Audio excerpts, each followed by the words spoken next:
ይኸውላችሁ ወገኖቼ በዊዝደም የምትባል ነገር አለች፣ ጥበብ የምትባል ነገር አለች። ከእውቀት ትለያለች። ዊዝደም ከሰዎች ጋር እንዴት እንደምትኖሩ ታስተምራችኋለች። ቤታችሁ እንዴት እንደምትይዙ ታስተምራችኋለች። ጠብን እንዴት አቮይድ እንደምታደርጉ ታስተምራችኋለች። መስሪያ ቤታችሁ ውስጥ እንዴት ቆንጆ ደስ የሚል ኢንቫይሮንመንት እንደምትፈጥሩ ታስተምራችኋለች። ዊዝደም ነው። እንዴት መኖር እንዳለብን፣ እንዴት ከሰዎች ጋር ኮሚኒኬት ማድረግ እንዳለብን፣ ሰዎችን እንዴት ሃንድል ማድረግ እንዳለብን። ጠላቶቻችሁን ግደሉ የሚባል አባባል አለ። ጠላቶቻችሁን ግደሏቸው ይባላል። ምን ማለት ነው? አንተ ላይ ኔጌቲቭ እንደሆነ እና እንዲህ እንደሚያይ የምታውቀውን ሰው ትሄድና አፕቼት ታደረገውና የሚደነቅ ነገሩን ታደንቅና ወዳጅ ታደረገዋል። ጥበብ ነው።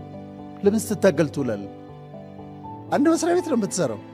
ከሱ ጋር ስትታገል ከምትል በዊዝደም ትሄድና ጠላትነቱን ነው የምትገለው፣ ሰውየውን አይደለም። ጠላትነቱን ትገይና ወዳጅ ታደርጊዋለሽ። ይሄ ዊዝደም ነው። ከዛ ከሰው ሁሉ ጋር ሰላም፣ የሚቆረፍድ ነገር የለም፣ የሚጋፋ ነገር የለም። በዊዝደም ትመላለሳል። ዊዝደም ትኖራላችሁ። ሁለተኛው ቴኪንግ ኖ ኦፌንስ፣ በቀላሉ መቀየም፣ መከፋት፣ ክፍት፣ በጣም ሴንሲቲቭ መሆን። ድሮ እኔ በጣም ሴንሲቲቭ ነበርኩ። ለምን መሰላችሁ? ሰው ላለማስቀየም እጠነቀቃለሁ፣ በጣም እጠነቀቃለሁ። ሰው መብት አልነካም፣ ስናገር እጠነቀቃለሁ። በጣም ጠንቃቃ ነኝ። ሲናገሩኝ ግን በጣም ይከፋኛል፣ በጣም ይከፋኛል፣ ቅር ይለኛል፣ በጣም አዝናለሁ። እኔ የሌሎችን መብት ስለምጠበቅ እኔ ጋር ሲነኩኝ በጣም ቅር ይለኛል። ስለ አበሻ እግዚአብሔር የተመሰገነ ይሁን። በደንብ አርገው አወጡልኝ። በደንብ አርገው መቀየም የሚባል ነገር በውስጤ እንዳይኖር አርገው አወጡልኝ። አንድ ጊዜ ተናግሬዋለሁ ፌስቡክ ላይ። እኔ ስድብ እንደሚሳደቡ አላውቅም ነበር። ከዛ አንድ ቀን ሲያቀብጠኝ ኮሜንት ውስጥ ገባሁና እኔ አሁን ነገር ተናግሬ ከስር ኮሜንት ሳነብ እናመሰግናለን፣ እግዚአብሔር ይባርክ፣ እመቤታችን ትባርክ፣ እዚህ አስተያየቶች ደስ የሚሉ። ከዛ ወረድ ብሎ አንዱ ሌባ፣ ማንን ነው ሌባ የሚለው? ዞር ብዬ ሁሉ አየሁ። ዞር ብዬ ማንን ነው ሌባ የሚለው? እኔ ነው ሌባ የሚለው? ደንግጬ በኋላ ለሰዎች ነገርኳቸው። ሳቁና አንድ ታሪክ ነገሩኝ። የአንድ ጊዜ አንድ ሰው ጠንቋይ ቤት ሄዳሉ እና ምንድነው እኔ አላልፍልህ አለኝ፣ ስራ ልሳካለኝ ብሎ ለጠንቋዩ ነገረው። ከዛ ሰውየው ምን አለው? እስከ 45 ዓመትህ ድረስ በጣም ትቸገራለህ አለው። ሰውየው ገና 40 ዓመቱ ነው። እስከ 45 ዓመትህ ድረስ በጣም ትቸገራለህ።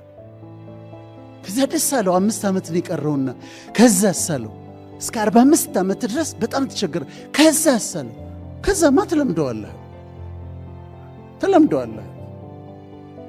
ከዛ ሌባማ በጣም አሪፍ ስድብ ነው። አሁን ለምጄው አውጥተውልኝ በደንብ በስነ ስርዓት መቀየም የለም። አትቀየም፣ ሴንሲቲቭ አትሁኑ፣ አይክፋችሁ። ማለት የሆነ አለቃ ሲያናግርህ ትንሽ ቆጣ ያለ ከመሰለ ከፍቶ ልብ ተሰብሮ አዝነ ተጎድታቷል፣ ቴክ ኢት ኢዚ። በተለይ ደግሞ እህቶቻችን አይክፋሽ። ለምን ብሎ ይከፋሻል? ኦፌንድድ አትሁኝ።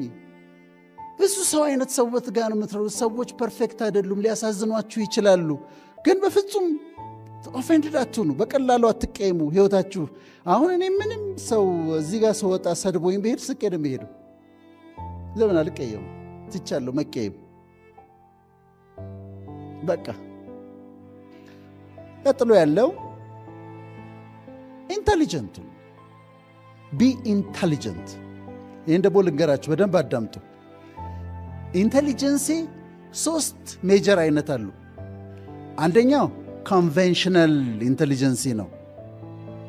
ሁለተኛው ኢሞሽናል ኢንቴሊጀንሲ ነው። ሶስተኛው ሶሻል ኢንቴሊጀንሲ ነው። ኮንቬንሽናል ኢንቴሊጀንሲ ዩኒቨርሲቲ ገብተን የተማርነው ሃይ ስኩል የተማርነው አንብበን ያገኘነው ዕውቀት that's called conventional intelligence ጥሩ ነው።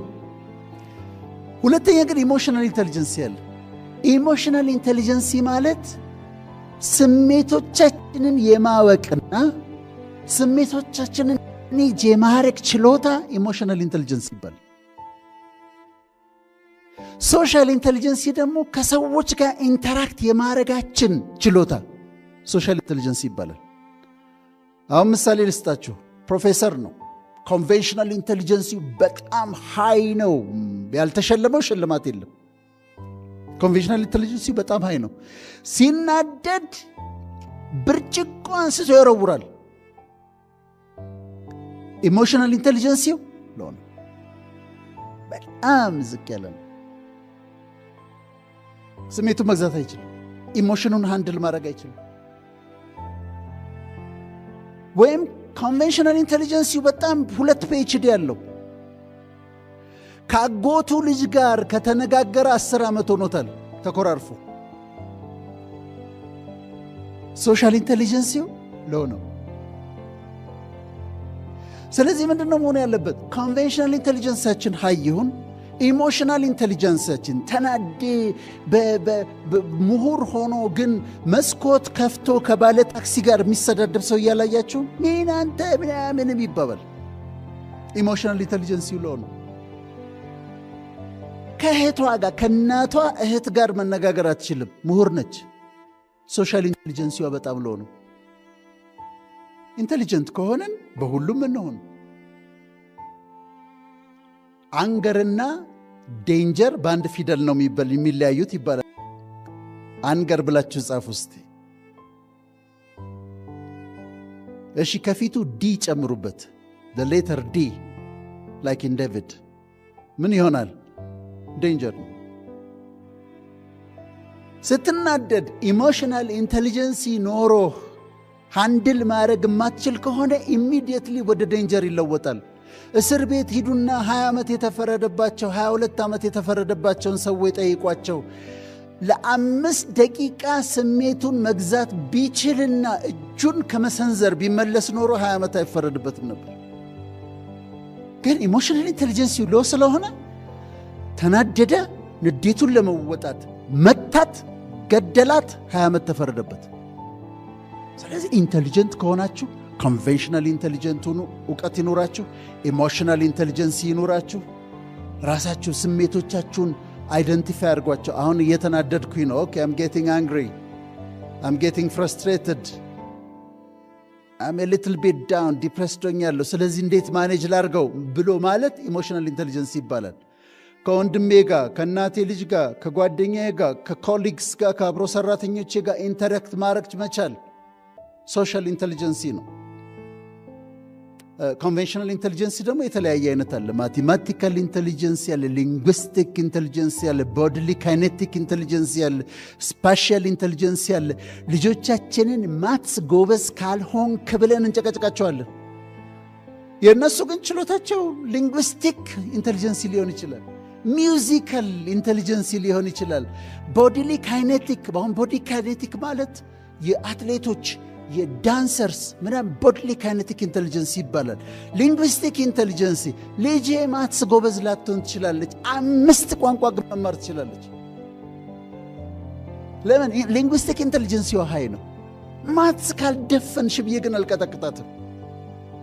መማር ያለባትን ተምራ ታልፋለች። ስለዚህ ኮንቬንሽናል ኢንቴሊጀንስ የተለያዩ አይነት አሉት። ጋርነርስ ይባላል፣ መልቲፕል ኢንቴሊጀንስ ይባላል።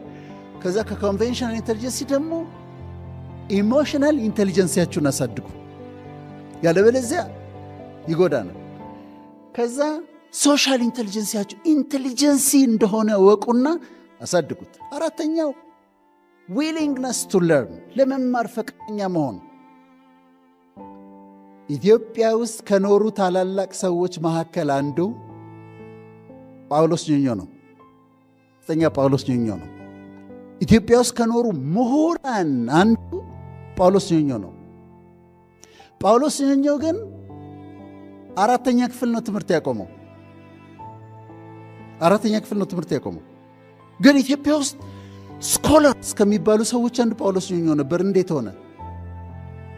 እኔ ልጅ ሆኜ ጳውሎስ ኞኞ ኢንተርቪው ሲሰጥ ሰምቸዋለሁና እንዳለን የወሰድኩት እሁድ ፕሮግራም የሚባል ነበር ጠዋት ታስታውሱ እንደሆነ ተለቅ ያላችሁት እና እንዳለ ምን አለ? እንዴት ዕውቀት ታጠራቅማለህ አሉ። ጥያቄ የሚጠየቀው ጳውሎስ ኞኞ ነው። አንድ ጊዜ እንዲህ ብለው ጠየቁት። የስፖንጅ ፍራሽ እንደመጣ ስፖንጅ ፍራሽ ካንሰር ያመጣል የሚል ነገር ተወራ። ከዛ አንዱ ጥያቄ ጠየቀው ለጳውሎስ ኞኞ ጥያቄ ይጻፍ ነበረ እና የስፖንጅ ፍራሽ ካንሰር ያመጣል ይባላል ጳውሎስ ምን ትላለህ ብሎ ጠየቀው። ወንድም ይሄን የሚያሰሩት የጥጥ ፍራሽ ነጋዴዎች ናቸው አለ። ጥጥ ፍራሽ ነጋዴዎች ናቸው ይሄን የሚያሰሩት አለ። ጥያቄ ጠየቅ ነበረ። he was a scholar። እንደዚህ አለ። አነባለሁ፣ ሁል ጊዜ አነባለሁ። ማታ ስተኛ መጽሐፍ ሳሊዝ እንቅልፍ አይወስደኝም አለ። እኔ 5ኛ ክፍል ነበርኩ የዛ ጊዜ። ከዛ ቀን ጀምሮ ስተኛ መጽሐፍ ይዤ ነው የምተኛው። እስከዚች ቀን ድረስ መጽሐፍ ካልያዝኩኝ እንቅልፍ አይወስደኝም በፍጹም። መጽሐፍ ይዤ እያነበብኩ ሲያዳፋኝ ከዛ ነው አስቀምጬ አጥፍቼ የምተኛው። እሱ ኮረጅኩ። ሌላ ምን አለ? እጠይቃለሁ አለ። ሬስቶራንት ገብቼ የማላውቀው ምግብ ካለ እንዴት ይህንን አያውቅም ብላ ትታዘበኛለች ብዬ አላስብም። አስተናጋጇን እጠራና ይሄ ምንድን ነው ብዬ እጠይቃለሁ። አንድ ባለሙያ ጋር እያወራሁ የማላውቀው ቃል ከተናገረ ምን ማለት ነው ይሄኛው ብዬ እጠይቃለሁ። አውሮፕላን ውስጥ ገብቼ ምግቡ እንዴት እንደሚከፈት ካላወቅኩ ሆስተሷን እጠራትና ይሄ እንዴት ነው የሚከፈተው እላታለሁ አለ። ስለዚህ ሰውየው 4ኛ ክፍሉ ተማሪ ስኮላር ሆነና ቁጭ አለ። አዳምጡ። እኔ ሙቪ ከማይ ዶክመንተሪ ማየት መርጣለሁ።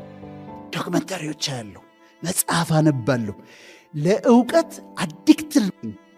በየቀኑ እውቀት ማግኘት አለብኝ። በየቀኑ አዲስ ነገር መማር አለብኝ። አዲክትድ ሆኛለሁ። ስለዚህ አድጋለሁ። ኦል ማይ ላይፍ ማለት ነው። ግን ፈቃደኛ መሆን ያስፈልጋል። አንዳንድ ሰዎች ታገኙና ሐኪም ያልሆነ ሰው አግኝታችሁ ስለ ሕክምና ተነስቶ ስናወራ ስለ ሕክምና ያወራልኛል ለኔ ወይ ሳይኮሎጂ ያወራልኛል። እኔ የሕግ ሰው አገኘሁኝ ጥያቄ አደርቃችኋለሁ። ልባችሁ እስኪወልቅ ነው ጥያቄ የምጠይቃችሁ። ይሄ ግን እንዴት ነው ብዬ እላለሁ። ይሄኛውስ እንዴት ነው ብዬ እላለሁ። ባገኝ ከሲስተሙ እንዴት ነው የሚሰራው? እንዲህ ጥያቄ እየጠየቁ ካንተ ኤክስፕሎይት አደርግሃለሁ። ለምን ያችን አጋጣሚ 15 ደቂቃ 20 ደቂቃ ካንተ ማግኘት ያለብኝን ዕውቀት በሙሉ ጠራርጌ ወስዳለሁ። ብልጥነት ነው። ስለዚህ ለመማር ፈቃደኛ መሆን ያስፈልጋቸዋል። ከዛ የምስጋና ህይወት ኑሩ። ግራቲቲዩድ ያስፈልጋል።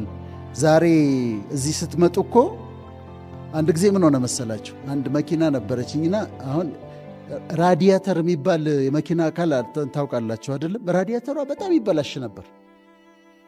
ከዛ አስቸግረኝ አናዳኝ። የሆነ ሽምግልና እንሄድ ነበር። 3 ሰዎች አገኝ ነበር። አንዱ ምን አለኝ ሲሄድ እንዴ መኪና የራዲያተር አስቸግሮኛል። እሱ ምን አለኝ፣ ወዳጅ ዛሬ እባክህ ልቤ ውስጥ የገባ ፔስሜከር የሚባል አለ፣ ልብ ውስጥ የሚገባ ፔስሜከሩ አስቸግሮኛል። ትንሽ ልቤ አመታቱ ትንሽ ያስቸግራል ዛሬ አለኝ። እኔ ምንድነው ያስቸገረኝ? ራዲያተር። እሱ ምንድነው ያስቸገረው? ልቡ። አፈርኩኝ፣ በጣም አፈርኩ። you have to be grateful። ዛሬ እንደዚህ አምሮባችሁ ዘንጣችሁ ለፕሮግራም ለሽልማት ጤነኛ ሆናችሁ ሳትታመሙ እንደዚህ ሆናችሁ ስትቀመጡ በውስጣችሁ you have to be grateful። አመስጋኞች መሆን አለባችሁ። ማመስጋኞች የተደረገልን ብዙ ከዛ አመስጋኞች ስትሆኑ ደስተኞች ያደርጋል። እኔ ነሳና ጠዋት ደስ ይለኛል፣ ጤና ስለሆንኩ ደስ ይለኛል፣ ቆሜ በመሄዴ ደስ ይለኛል፣ ልጆቼ ትምህርት ቤት ሄደዋል ደስ ይለኛል፣ አመሰግናለሁ። I'm grateful። የጎደሉኝን ነገሮች አላይም፣ የሆኑልኝን 99 ነገሮች አስባለሁ ከጎደለኝ አንድ ነገር። ከዛ ደስተኛ ያደርጋቸዋል። ላይፍ ኦፍ ግራቲቲዩድ በጣም ደስ ይላል።